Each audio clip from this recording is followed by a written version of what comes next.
आचार्य चाणक्य की नीतियाँ तो विश्व प्रसिद्ध है और आप लोग भी जानते हैं, क्योंकि उन्होंने अपने जीवन के हर पहलू को बहुत बारीकी से सोचा, बहुत बारीकी से समझा, बहुत बारीकी से परखा।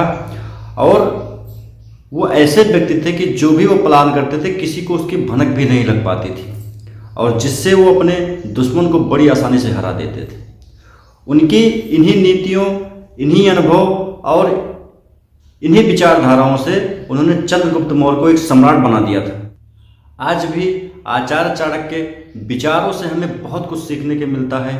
अपने चाणक्य नीति में उन्होंने 13वें अध्याय के 15वें श्लोक में एक ऐसी बात का जिक्र किया है कि जिसे हम अपनी ज़िंदगी में अगर फॉलो कर लेंगे तो निश्चित ही सफलता हमें मिल जाएगी, क्योंकि बहुत ही बेहतरीन बात उन्होंने अपने इस श्लोक में कहा है जिसको हमें अपने जीवन में उतारने की सख्त जरूरत है। तो आइए जानते हैं उन्होंने अपने श्लोक में क्या कहा है।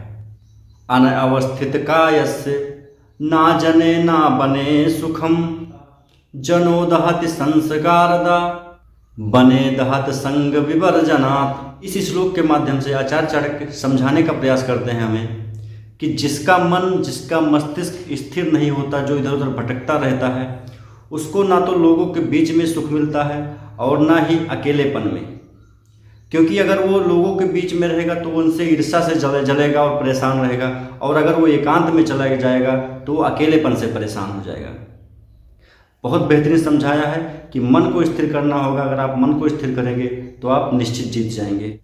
यदि आप वास्तव में सफल होना चाहते हैं तो पहले अपने मन को अपने बस में करना होगा, क्योंकि चंचल मन जो है वो इधर उधर भटकता रहेगा तो हम कहीं भी एक जगह स्थिर नहीं हो पाएंगे। किसी भी काम में हमारा मन नहीं लगेगा। कुछ दिन करेंगे, फिर दूसरा काम करेंगे, फिर तीसरा काम करेंगे, फिर इस तरीके से हम पूरी ज़िंदगी भटकते रह जाएंगे। लेकिन हम अगर अपने मस्तिष्क को, अपने माइंड को, अपने मन को स्थिर कर लेंगे, वो किसी काम पे फोकस करेंगे और उस काम में हम परिपूर्ण सफल हो जाएंगे। तो हमारे मन का स्थिर होना बहुत ज़रूरी है सफल होने के लिए। अगर मन हमारा चंचल रहेगा तो किसी काम में मन नहीं लगा, और दूसरी बात, ये चंचल मन दूसरों की कामयाबी को देख करके जलेगा और खुद कामयाब नहीं हो पाएगा। मन को स्थिर करना बहुत ज़रूरी है। इसलिए अगर सफलता पाना चाहते हैं तो अपने मन को स्थिर करिए, अपने मन को अपने बस में करिए, अपने मन को किसी काम में फोकस करिए तो उसको काम को करके छोड़िए। इस भटकाव को रोकिए, इस माइंड के इधर उधर भटकने से रोकिए इसको, क्योंकि अगर हमारा मन हमारे बस में हो गया, हमारा मन हमारे काबू में हो गया तो हम किसी भी काम को बड़ी आसानी से प्राप्त कर सकते हैं। अब हर काम में आप सफल हो सकते हैं। बस अपने मन को अपने बस में करना होगा। जब हमारा मन स्थिर रहता है तो हम किसी भी काम को पूरे मन से, पूरे लगन से, पूरी मेहनत से काम करते हैं और उस काम का परिणाम बहुत बेहतर परिणाम हमको मिलता है, बहुत अच्छा परिणाम मिलता है। गीता में भगवान श्री कृष्ण ने मन की स्थिरता को बस में रखने के महत्व को भी अपने शब्दों में समझाया है। उन्होंने कहा है कि मन के हारे हार और मन के जीते जीत। अगर हम मन से हार मान लेंगे तो हम हार जाएंगे, और अगर मन से हम जीत मान लेंगे तो हम जीत जाएंगे।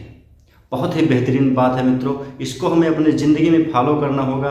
अगर हम निश्चित ही सफलता पाने चाहते हैं तो पहले हमें अपने मन पे काबू करना होगा, पहले हमें अपने माइंड पे काबू करना होगा और हम सफल हो जाएंगे। इसलिए अगर जीवन में आगे बढ़ने का स्वप्न देखते हैं तो पहले अपने मन को बस में कीजिए और फिर आप आगे बढ़ जाएंगे, कोई आपको नहीं रोक पाएगा।